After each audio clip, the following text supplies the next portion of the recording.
यार, ये तो सारी प्लानिंग ही उल्टी पड़ गई। वो मेरे बड़े भैया की जिंदगी और इस घर में वापस आ गई है। किस कदर जिद्दी और गैरतमंद आदमी था। माफी मांगकर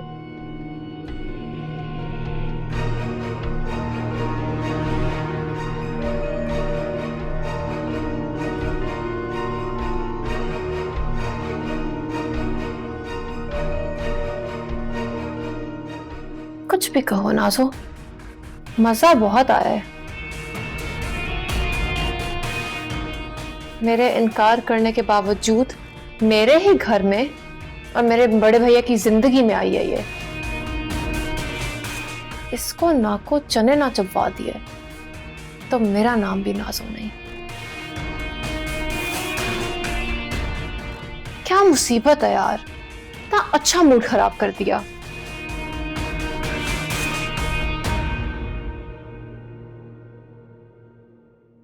हुस्न वालों से डरना तो वाजिब है। वैसे बाय द वे, लग तो बड़ी खूबसूरत रही है।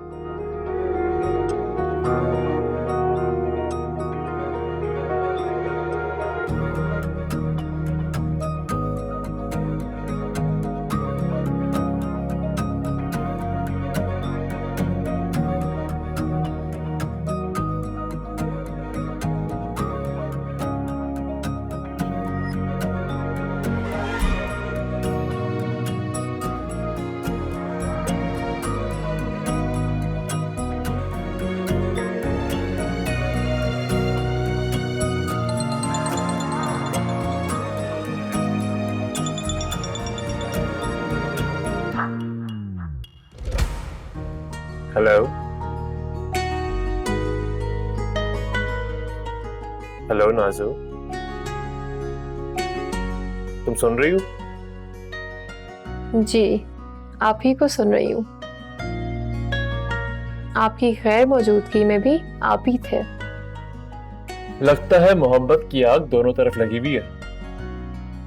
यहाँ मैं पिघल रहा हूँ और वहां तुम जल रही हो। पहले आपकी बातें याद आ रही थी, फिर आपकी कॉल आ गई।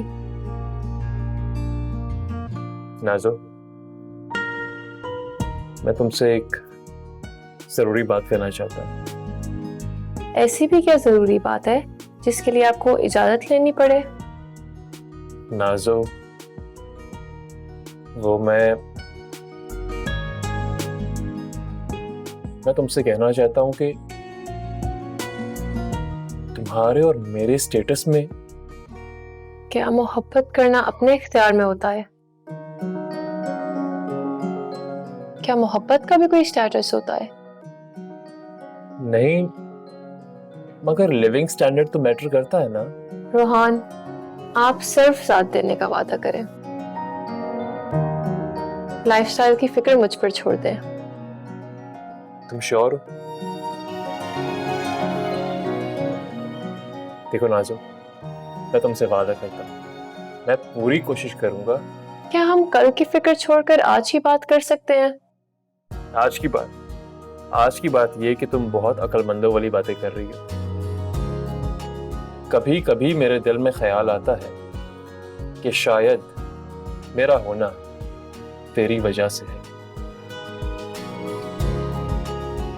तुम ना होते तो शायद मैं एक अंधेरे कमरे की तरह रोशनी की एक किरण को तरसता रहता।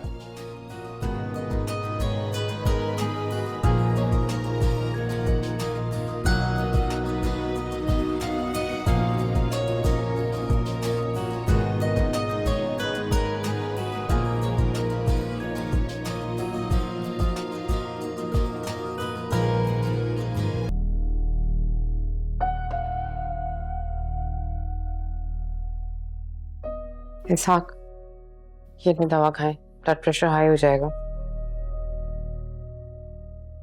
सबाहत, तुमने अच्छा नहीं किया। तो मैंने क्या अच्छा नहीं किया? मेरा क्या लेना देना इस मामले से?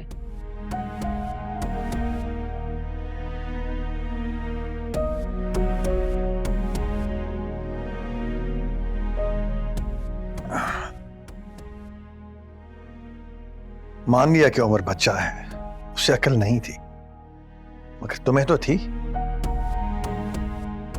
मेरा दोस्त,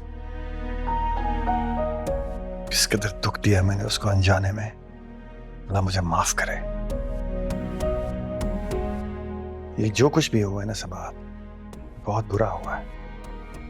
यहाँ तो बहुत ही बुरा, बड़ा ही सस्ता सा ड्रामा करके गए हैं आपके बहू के मैके वाले।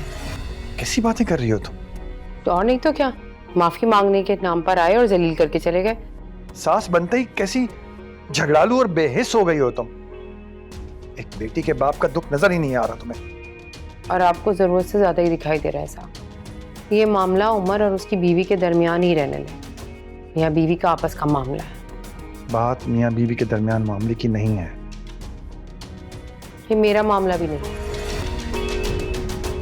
मैं खाने का इंतजाम करने के लिए जा रही हूँ, चाय भिजवाती हूँ, पी लीजिएगा।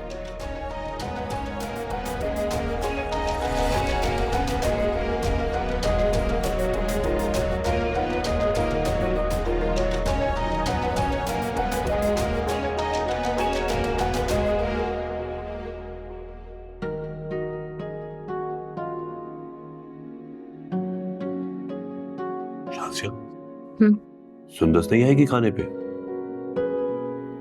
वो कमरे में बैठे पढ़ रही है। उसके असाइनमेंट है ना, अभी वो तैयार कर रही है। और सोनी की तबीयत खराब है तो इसलिए वो खाने पे नहीं आई। हाँ बिल्कुल जहन से निकल गया था। उसके तो माशाल्लाह फाइनल्स के पेपर्स होने वाले हैं। जमील, सोनी कह रही थी कि नेक्स्ट मंथ अब्रेज का और सुंदस का निकाह कर देते हैं। वो एक्चुअली सोनी ने सुंदस के डॉक्यूमेंट्स भी तो अप्लाई करने हैं ना, तो इसलिए। Next month? अच्छा क्या हो गया? नेक्स्ट मंथ उसके फाइनल्स के पेपर होने वाले हैं, कैसे कर सकते हैं? तो वो दोनों माँ बेटे कब तक इस घर में इसी तरह रहेंगे जमील? तो एक काम करो, उनसे को वापस चले जाए। अरे पूरी बात तो सुन लो मेरी। उनसे को वापस चले जाए और नेक्स्ट ईयर वापस आए, और अच्छा होगा भाई साहब भी शिरकत कर लेंगे। अरे नहीं नहीं अंकल, अगले साल आना मेरे लिए बहुत मुश्किल है।